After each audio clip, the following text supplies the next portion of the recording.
Today on Public Eye News, Detroit is the largest city to challenge the 2020 census, and police fatally shot 2 men in separate Western Michigan incidents. Later, Brady Hinshaw will have your weather for the weekend, and Scott will be back with your sports update. Hello, I'm Susanna Gwynn. And I'm Scott Minshaw, and this is Public Eye News.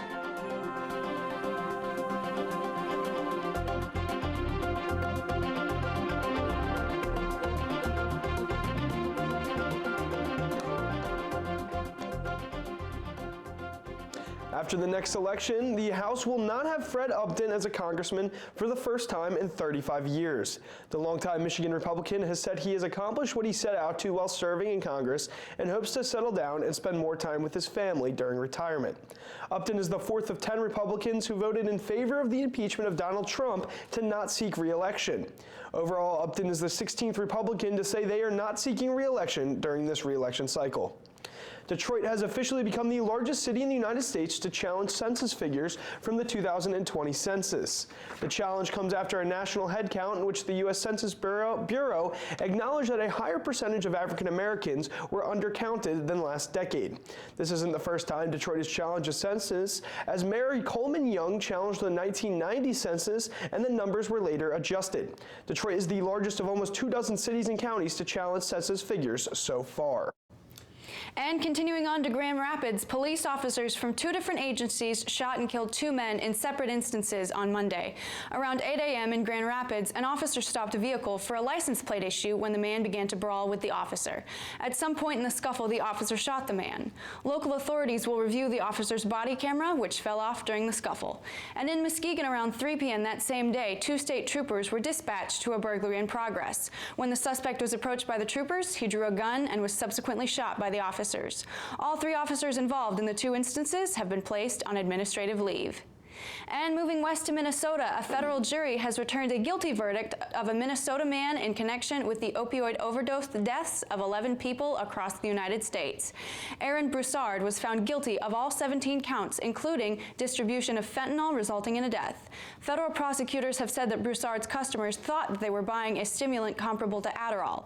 Instead, Broussard sent them fatal doses of fentanyl. The defense argued that the 31-year-old man never knew he was selling fentanyl and thought he was distributing something that was not on the banned substance list. Families affected by this tragedy said that the guilty verdict has finally brought some sense of closure more than 6 years after the deaths occurred. And police say 6 were killed and a dozen injured in a deadly mass shooting early Sunday in Sacramento, California. We get the latest from CBS's reporter, Steve Large. Just seconds after this fight on the streets of downtown Sacramento, police say multiple suspects opened fire, and as people fled in panic, 5 people down. I got another one hit, another gunshot. Police have made 1 arrest, but at least 100 shell casings were found from various weapons. Of the 18 people hit, 6 of them died. They range in age from 21 to 57. Gun violence is truly a crisis in our community and has increased not only here in Sacramento, but across the nation. This was the worst mass shooting in Sacramento history. It's one of the more than 120 mass shootings nationwide this year alone. For Sacramento's mayor, shock has turned to anger. Thoughts and prayers are not enough. It's not enough. There was a moment of silence last night before the Sacramento Golden State game, just blocks from the shooting site. I don't think moments of silence are going to do anything. At some point, our government has to decide, are we going to have some common sense gun laws? It's not going to solve everything, but it will save lives. Police here say they already have quite a bit of evidence, more than 100 cell phone videos and photos. They're also reviewing surveillance video. The city will host a vigil tonight to honor the victims. Steve Large, CBS News, Sacramento. Changes might be coming to the Supreme Court as the Senate prepares to vote later this week on a confirmation hearing for a new justice. More on that and the weather for the next few days right after this short break. Next time on Benjamin Franklin. We pledge our lives, our fortunes, and our sacred honor. Revolution. Choosing sides means choosing fates. Diplomacy. Franklin had to convince one monarch to help the Americans overthrow another monarch. And a final cause. It's the first debate in American history on slavery. Don't miss the conclusion of Benjamin Franklin. tonight at 8 on WNMU-TV. And welcome back. I'm your weatherman, Brady Hinshaw. Behind me on this beautiful NMU campus, the sun is starting to come out and the warmer temperatures are coming with it. Now, if we take a look at our UP, we got Marquette at 41, Houghton at 40, Ironwood at 42, Iron Mountain and both Menominee are 40 as well. If we take a look at our eastern side, we got Escanaba at 39, Manistee at 41, and Sault Ste. Marie at 43. Now, if we look more at our current conditions, we got cloudy skies with a temperature of 41 degrees, winds out of the southeast at 11 miles an hour, and a barometric pressure of 29.78 and falling. Looking towards tonight, we have rain with a low of 38, winds out of the southeast at 15 miles an hour. With looking towards tomorrow, we got more rain with a high of 44, a low of 34, winds out of the southeast at 15 miles an hour.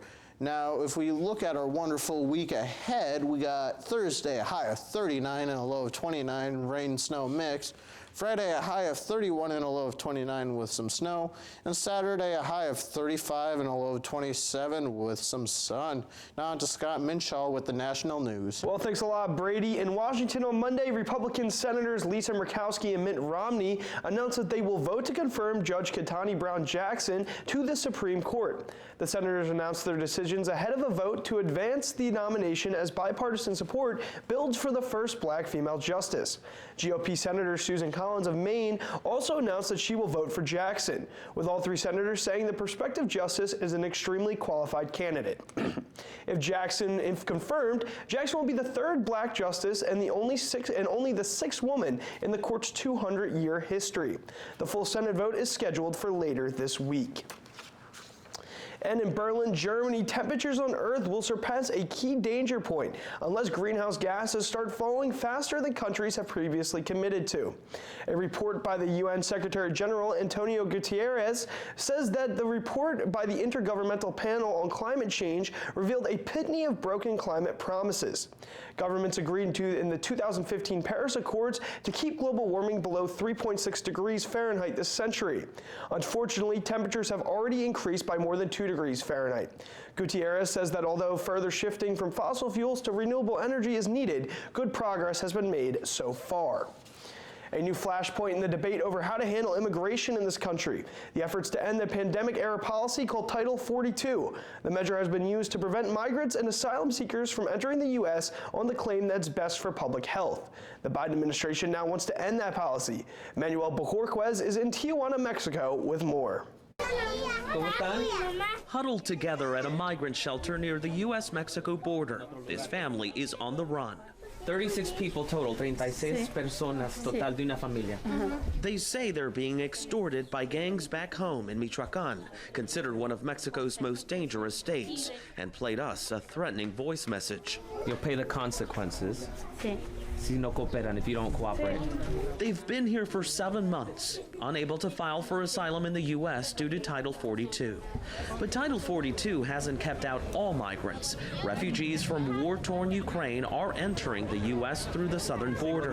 Fuimos allá a la frontera y nos dijeron que no había asilo y que no nos podían ayudar.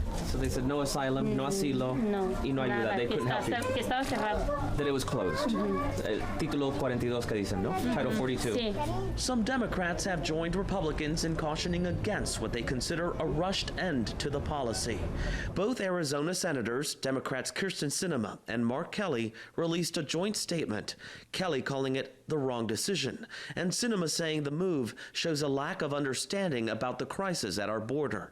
The White House says it anticipates a sharp rise in migrants and is sending additional resources to the border. Title 42 is a public health directive. It's not an immigration, migration enforcement measure. And the decision on when to lift Title 42 was made by the CDC. Have more calls come in since the Biden administration said we're going to do away with Title 42?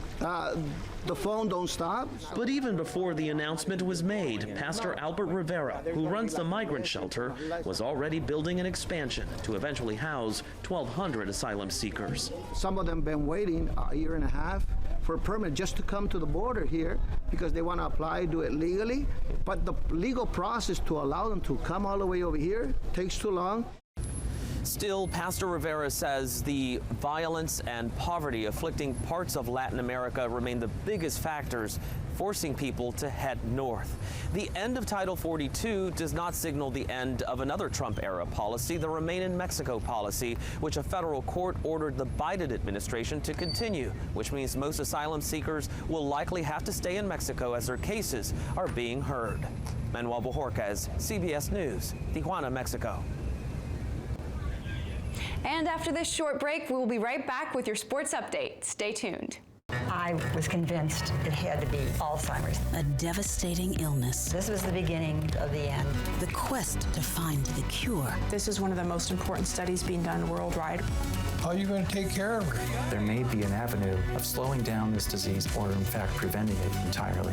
To think of all we've learned, this is quantum leaps. Determined, fighting Alzheimer's on Nova. Wednesday night at 9 on WNMU-TV. The Kansas Jayhawks are officially national champions for the 4th time in program history. The victory comes just 2 years after the program was heavily favored to win in 2020, but unfortunately the COVID-19 pandemic canceled the tournament that year. The Jayhawks came from behind to defeat the University of North Carolina in a game that was a back and forth battle. Heading into the half, UNC held a 16-point lead, but some halftime adjustments by Coach Bill Self got Kansas back on track, and they were able to come back and capture the national title. Milwaukee catcher Pedro Cervano is the 4th major leaguer to be suspended in the last 2 days after a positive drug test. Cervino has been suspended for 80 games for using a drug used to induce ovulation. Cervino has stated the drug was prescribed by a doctor in Puerto Rico to treat infertility issues he has been facing while trying to start a family with his wife. Cervino will lose almost $2 million in salary and has decided not to challenge his suspension. Two-time NBA Coach of the Year Gene Shue died yesterday at the age of 90. Shue, who was a 5-time All-Star as a player, coached for more than 2 decades for the Bullets, 76ers, and Clippers. He amassed more than 780 wins for 3 franchises and led the Bullets to the NBA Finals in 1971 and the Sixers to the Finals in 1977. Shue played collegiately at Maryland and was even named the top player at the Southern Conference Tournament in 1953. Shue retired from basketball altogether in 1992 after serving as the Sixers general manager for 2 years. That's all I got in the sports world, Susanna, but is there anything else interesting happening around the globe? Yes, absolutely. Thank you, Scott. Traveling across the pond to London, 2 of Charles Darwin's notebooks that were reported stolen from Cambridge University Library have been returned, more than 2 decades after they originally disappeared. Cambridge University says on Tuesday that the notebooks were left in the library inside a pink bag, along with a note wishing the librarians a happy Easter. The notebooks that went missing in 2001 were initially thought to have been misplaced while being taken out for photographing. After combing through the more than 10 million texts at the library, the notebooks were officially reported stolen in October of 2020. The notebooks are set to go on display later this July as part of a Charles Darwin exhibition in the library. And in Riverhead, New York, a wayward seal has been captured after an early morning rendezvous through Long Island, New York town. Local police say they received a call around 6 a.m. reporting the seal in the parking lot of a beverage store about 500 feet from the Peconic River. The seal was handed over to Riverhead Foundation for Marine Research, according to police. My goodness, he had quite the little journey going that 500 feet. Absolutely. Susanna, as someone who spent some time in North Carolina, lived there for a few years, I'm sure you were a little bit upset about Kansas defeating the Tar Heels this past week. Oh, absolutely. I was crushed. I am definitely a Carolina sports fan all the way. Yeah, absolutely. That's a tough game. I mean, Kansas, you got to give it to them, coming back from a 16-point lead at the half. That's a tough thing to accomplish. Congratulations to Kansas and Coach Bill Self on winning the 4th national title there. But unfortunately, that is all the time we have for you here today. On behalf of Brady Hinshaw, our producer Megan Tarcea, and the rest of the Penn crew, I'm Scott Minshaw. I'm Susanna Gwynn. Thank you for tuning in, and we'll see you tomorrow for another edition of Public Eye News. The preceding program was produced by WNMU-TV, Northern Michigan University Public Television, in studios located in Elizabeth and Edgar Hardin Hall.